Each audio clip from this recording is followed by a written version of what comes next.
So for much of my life, I've been a karaoke lover, but recently I've become a karaoke thinker. I started a podcast called Karaoke Theory with one of my friends and longtime karaoke partners. I'm not going to talk about history. I don't have nearly enough time for that. I just want to talk about like what my karaoke expertise has taught me, which is the two big things. One, how to pick a song, and two, why is karaoke important? So for picking a song, I think the most important thing to understand is that karaoke is not really about singing good. It's about passion, and it's about community, and it's much more important that you are connecting emotionally with other people in the room. So when you pick a song, you aren't necessarily even picking a song for yourself. You're picking a song for the audience. You're picking something that the people will want to sing along with you.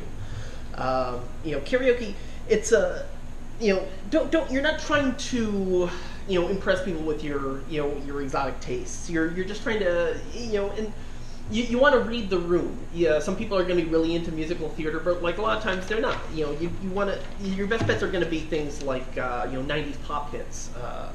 Stuff that the people in the audience grew up with when they were maybe like less sophisticated in their tastes. But things that people will have emotional connections to. And you don't have to pick always fun songs, but you want to pick songs that have a lot of emotion behind them. Like, if you're going to do a slow song, it should be a fist-pumping power ballad. Like, I think one of the most popular songs for karaoke is, what is it? Oh, Jesus. The Total Eclipse of the Heart is an excellent example. Any song by that songwriter who did a lot of Meatloaf songs, they're all great for karaoke. But, it's also important to be conscious of social mores. If you're doing this with your coworkers, don't be singing as much fun as it might be to sing a 90s boner jam, maybe not appropriate for the room. Also, something that comes up a lot in hip hop songs. There's one popular word in these songs that maybe people shouldn't use. You can use the word neighbor to substitute for this, or nephew, or ninja. Some hints there. But you do want to pick songs that are also good for the medium. You want to avoid long instrumentals. I mean, nothing's going to send people to the bathroom saying intro, 1 minute 57 seconds. Outros can be tricky too. I think of a song like Hey Jude, where it's a song that everybody knows, everybody loves, everybody wants to sing along, so it should be perfect. However, the last 4 minutes of it is the na na na na na na na, and that just goes on and on and on. And people will na na na with you for 4 minutes, but you've got to keep the energy building and building. You've got to do the Judah Judah Judah come on stuff. So it's about connecting, and the simpler the song is, the more you have to really open yourself up emotionally. And the last important thing for selecting songs is that it's really important that you're picking something that you don't just you're not just familiar with, but you actually know really well. I actually got caught trying to fake my way through a song during our campfire sing-along last night, where I know the choruses and not so much the verses. You really need to know the verses, because you don't want to be just trying to recite the song. You want to actually be performing it. I think of it as I sometimes will practice at home if I'm doing karaoke. I mean, that seems like a lot of work for something you're doing when you're drunk with your friends. But I think it's important that you're showing respect to your audience. And another angle for this is you want to sing like you mean it. Even if I'm doing something like a song that I think is totally silly, like Korn's "Freak on a Leash," for example. It may be kind of a jokey song, but I'm performing it sincerely. I'm I do the thing.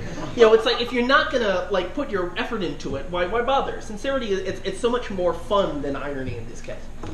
And the last thing is that karaoke lets you sing words that you can never say. So I think that it's a great opportunity to pick a song where it's another karaoke classic. You want to know. It's if you showed up at your ex's house and you said you told me until you died, but you're still alive. They would call the cops.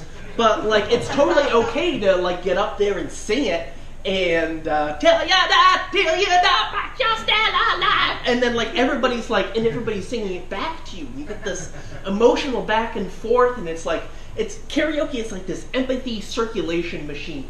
And I think the sort of the bigger question, like what purpose does karaoke serve in our society? And I think that the thing is that karaoke is not about being a rock star. It's actually a lot more like singing in church. Now, hear me out here. So before like the 1900s, unless you were an aristocrat, all the music was folk music. Everything, all the music you heard was either sung by yourself or your neighbors. You would hear it at like, town fairs and at home in church. And with recording technology and industrialization in the early 1900s, that allowed us to hear music that was not being sung by our friends and neighbors, but it also created this great divide between stars and performers and consumers. What karaoke does is, although it's entirely artificial, it's entirely enabled by technology and industrialization and people living in cities.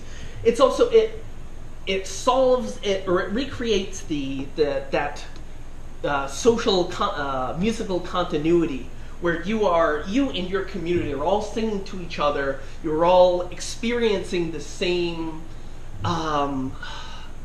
emotional collection in song. 1 minute. All right, that's it. Thank you.